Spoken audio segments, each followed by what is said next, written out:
Pro 3, Jaringan Berita Nasional.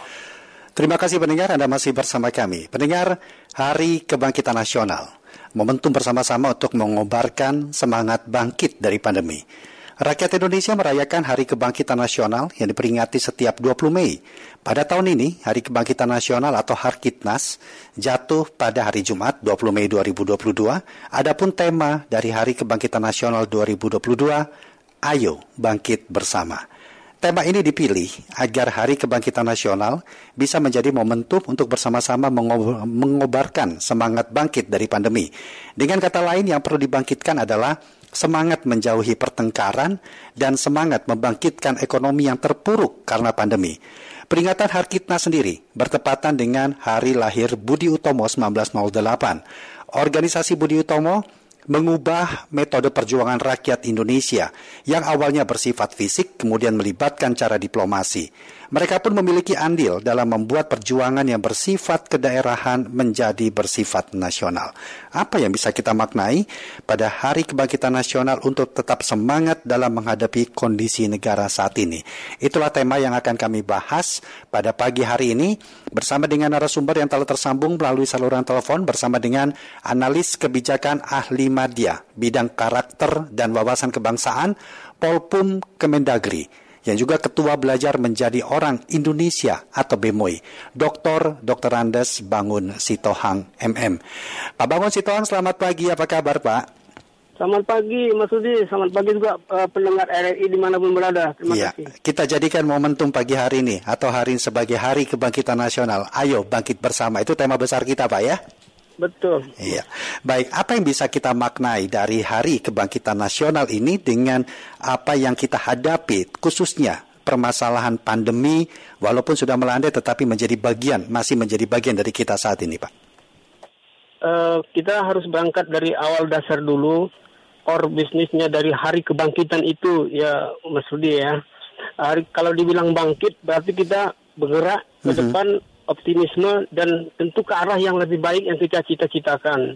Nah, kalau kita berangkat dari sejarah, mungkin masing-masing kita punya literasi sejarah dah. Saya hanya bicara pada konkretnya saja. Ketika 08 itu adalah bagaimana ada kesatuan, kesamaan, kejiwaan dan sifat yang kebersamaan itu yang konkretnya gotong royong untuk menjadi satu bangsa yang dalam nilai persatuan kita satu bahasa, satu bangsa dan satu tanah air, yaitu generasi setelah 20 tahunnya.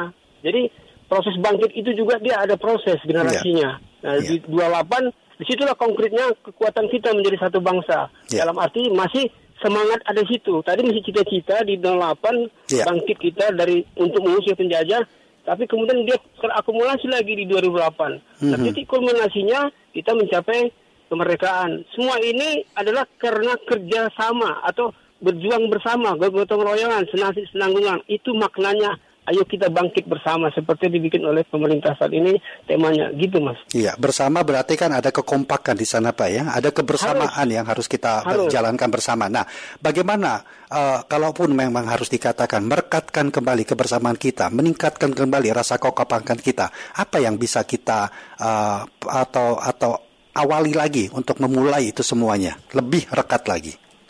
Nah, gini. Dulu kenapa kita bisa bersatu, kenapa? Kita punya ada semangat yang sama untuk mengusir penjajah yang terlihat gitu Mas.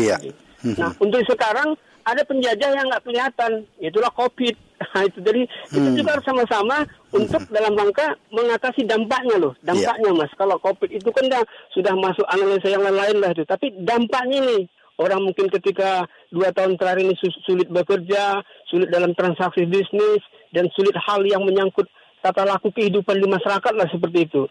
Tapi itu kan tidak menjadi penghambat kita untuk maju ke depan lagi. Karena kita saat ini hanya mengisi kemerdekaan. Jadi jangan lagi berpikir mau merdeka dan sebagainya.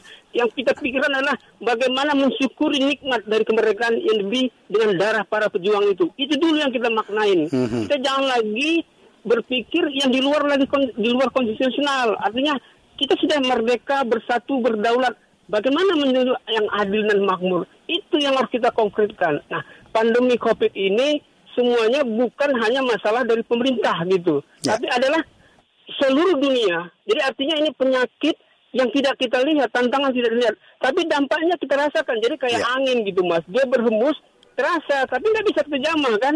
Nah, tugas kita adalah bagaimana kesadaran bersama elemen bangsa tanpa terkecuali sesuai dengan profesinya, dia harus berbuat untuk kita bangkit, memperbaiki mana-mana yang di lini-lini masing-masing perlu dibenahin. Tadi Pak Presiden kita selalu mengagungkan bagaimana kita dengan literasi kebangsaan. Yes, karena sekarang eranya teknologi informasi, nggak bisa kita lepas dari situ.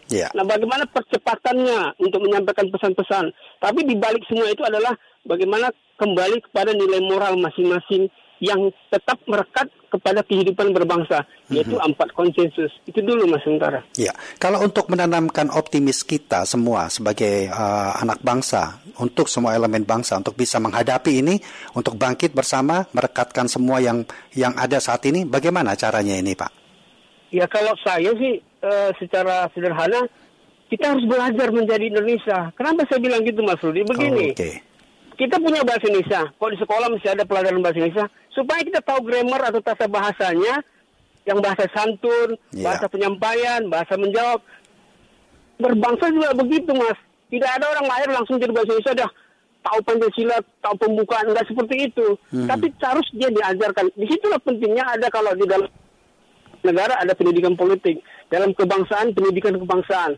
Kalau orang mau ahli ekonomi juga ada pendidikan ekonomi. Nah, untuk itu kita harus senantiasa belajar. Karena hidup ini proses gitu. Ketika kita bisa menjalani proses dengan yang terencana, terukur, ini kita akan bisa mencapai apa-apa yang kita cita-citakan. Negara ini kan dibangun adalah karena semangat persatuan tadi, Mas. Jadi bersatu dulu dalam konsep-konsep yang bisa untuk memberi terbaik bagi bangsa ini. Tapi kata kunci satu, Mas, saya mau ingin katakan, keteladanan harus kita tunjukkan. Jadi saya juga seperti itu. Saya tidak mau, saya ngomong etika dan sebagainya, tapi saya tidak beretika. Nah, itu salah satu contoh-contoh kecil yang kita bagaimana membangun kebersamaan. Sehingga ketika kita merasakan ketika COVID itu bagaimana tetangga, saya merasakan, saya pernah kena COVID juga, Mas. Di tetangga saya itu, jadi saya kan tidak bisa keluar. Tapi ada rasa kebersamaan, kita diantar makanan, terus Pak RT juga aktif.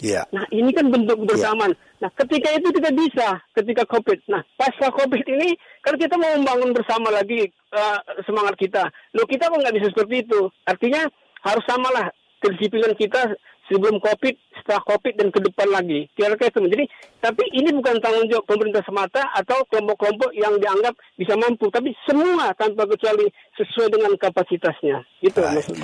Pak Bangun Sitohang, terima kasih banyak Pak ya, sudah berbincang, memberikan pencerahan buat kita semua, agar hal ini menjadi bermanfaat buat kita, orang Indonesia, kembali merekatkan segala sesuatunya untuk menghadapi permasalahan yang ada saat ini. Terima kasih Pak Bangun Sitohang. Selamat pagi, salam sehat, salam tangguh. Terima kasih. Demikian tadi kami telah berbincang bersama dengan analis kebijakan ahli media, bidang karakter dan wawasan kebangsaan, Polpum Kemendagri, Ketua Belajar Menjadi Orang Indonesia atau BEMOI, Dr. Andes Bangun Sitohang, MM.